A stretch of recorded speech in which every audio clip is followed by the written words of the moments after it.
Shalom, peuple bien-aimé de Dieu. C'est votre serviteur, le frère Fulgence.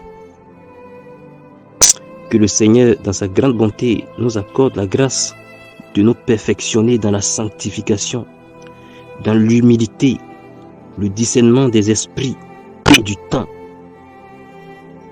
Qu'il nous accorde la grâce de mettre en pratique tous les enseignements, les exhortations, sa parole. Qu'il nous accorde la grâce de rester éveillés et vigilants. Qu'il inonde nos cœurs de son amour et notre esprit de sa paix, au nom puissant de Jésus-Christ de Nazareth. Amen. Père, je ne suis qu'un vase de terre limité à moi-même. Mais toi, ta gloire remplit les cieux et toute la terre. Viens, ô Père Tout-Puissant, et prends le total contrôle de mon être. Conduis-moi, remplis-moi, oriente-moi selon que tu es miséricordieux. Dispose le cœur de toute personne qui va écouter cette exhortation. Que la chair se taise et que seule ta volonté soit faite au travers de ce message, afin que les cœurs portent d'abondants fruits pour ta gloire au nom puissant de notre Seigneur et Sauveur Jésus-Christ de Nazareth. Amen. Que toute la gloire revienne à notre Seigneur et Sauveur Jésus-Christ de Nazareth, qui m'accorde le privilège de venir livrer ce message d'exhortation à moi et à tout son peuple. Et j'annonce rapidement le thème de cette exhortation. Maintenons l'équilibre dans la maison de Dieu par l'amour et soyons gardiens les uns des autres. Verset biblique à l'appui. Romains chapitre 15 verset 1, 1 Corinthiens chapitre 13 verset 4 à 7 à 8 et Éphésiens chapitre 6 verset 18. Peuple du Seigneur, nous devons faire attention quant à notre manière de nous comporter dans l'église de notre Seigneur Jésus-Christ. Église qu'il s'est acquise avec son propre sang. Chaque pierre doit prendre garde à sa manière de contribuer au saint sacerdoce de Dieu. Et cela commence par les hommes de Dieu, car le jugement de Dieu commence d'abord par ses serviteurs, les hommes de Dieu, ensuite les fidèles et enfin sur toute chair. Romains chapitre 15 verset 1 que je lis au nom puissant de Jésus-Christ. Nous qui sommes forts, nous devons supporter les faiblesses de ceux qui ne le sont pas et ne pas nous complaire en nous-mêmes. Bien-aimé de Dieu, l'homme de Dieu est comme le père dans un foyer, car il est la première personne à qui le Seigneur a confié le troupeau de son pâturage. Il doit être le modèle de tous les fidèles de l'assemblée en toutes choses, Christ étant son modèle. Ici, le fort, c'est celui qui est spirituellement mature, celui dont la foi est affermie par la grâce de notre Seigneur. Et les faibles sont ceux-là qui ne sont pas spirituellement matures. Bien-aimé de Dieu, le mature est celui-là qui sait fort et bien que l'ennemi ne sommeille point. C'est celui-là qui sait que l'ennemi cherchera tout pour diviser les membres de l'assemblée. Parce qu'il sait que quand l'assemblée, l'église est soudée, les membres liés les uns les autres en esprit, comme les briques d'un mur par le mortier, et ce mortier représente ici l'amour qui lie les enfants de Dieu. Dans ce moment-là, les plans de l'ennemi ne peuvent point réussir. Mais si l'église est divisée, les membres divisés, il entrera pour accomplir tous ses plans. Et le fort, sachant cela, doit faire tout son possible pour que cet équilibre par l'amour soit maintenu. Il doit veiller à ce qu'il y ait la paix dans l'assemblée. Il doit être le premier à supporter les fidèles. Dans sa maturité, il doit supporter quelques mauvais langages que les fidèles peuvent lui faire.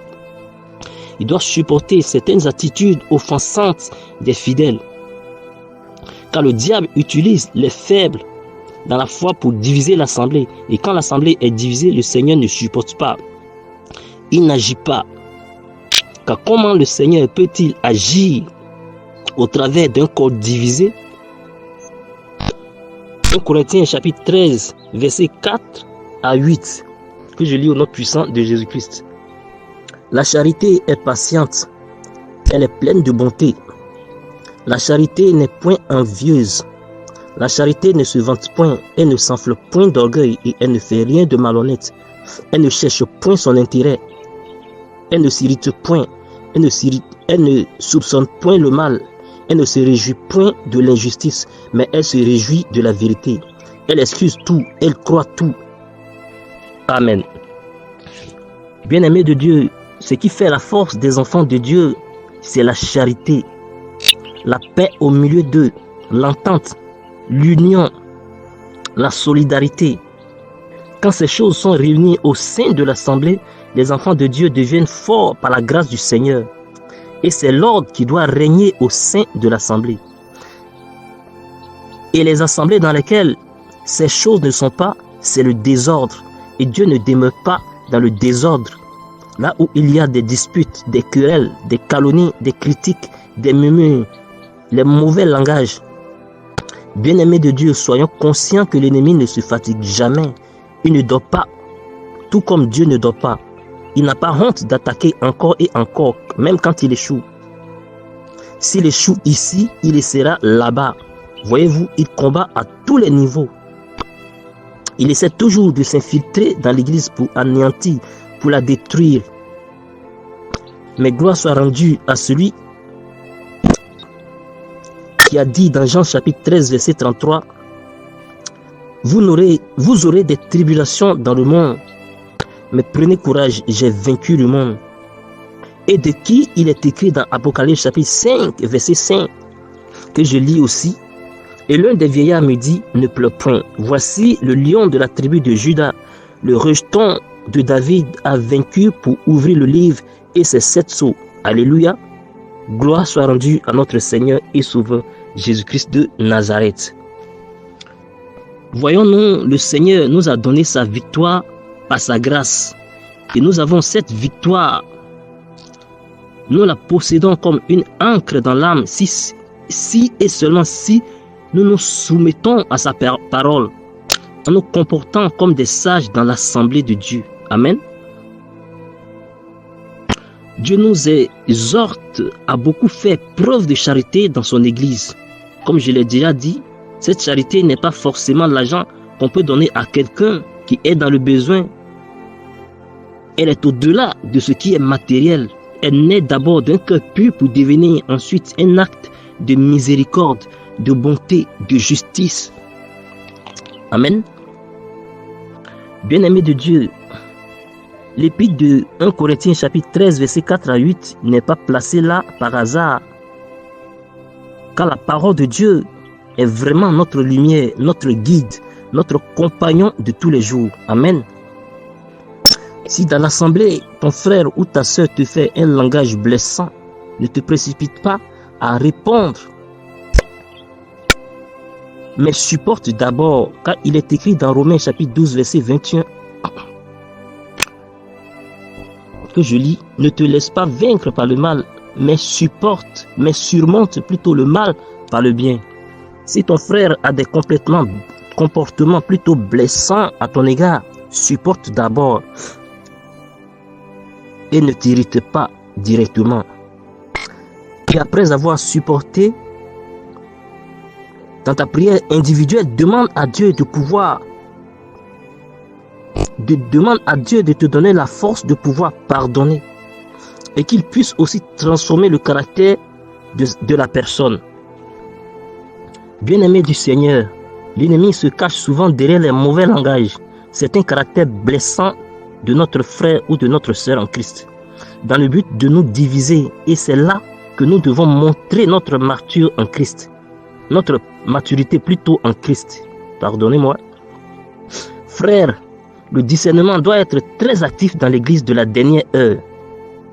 Notre vie en Christ doit faire preuve de charité. La charité, cette charité qui supporte tout, qui pardonne tout. Car si on ne peut pas supporter, pardonner, et si on a cette facilité de se sentir blessé, comment l'assemblée de Dieu peut-elle subsister devant le Seigneur? Sachons-le, le diable aime le désordre, il vit du désordre, c'est sa force. Et nous devons maintenir l'unité de l'esprit dans l'assemblée au moyen de la paix entre tous.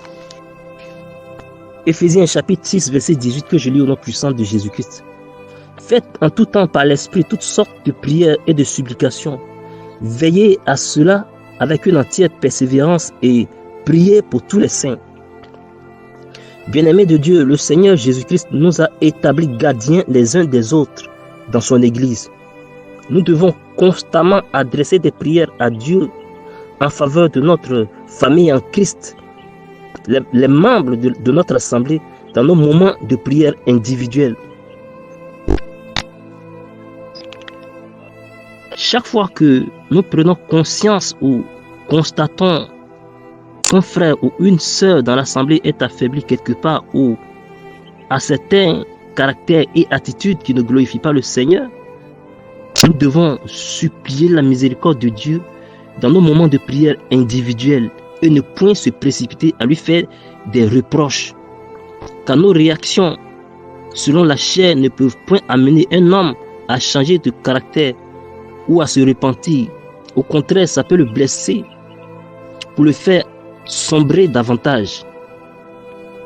Et si malgré les prières, cela ne change pas en lui, on peut maintenant aller lui attirer l'attention avec sagesse et prudence, car l'ennemi cherche toutes les occasions.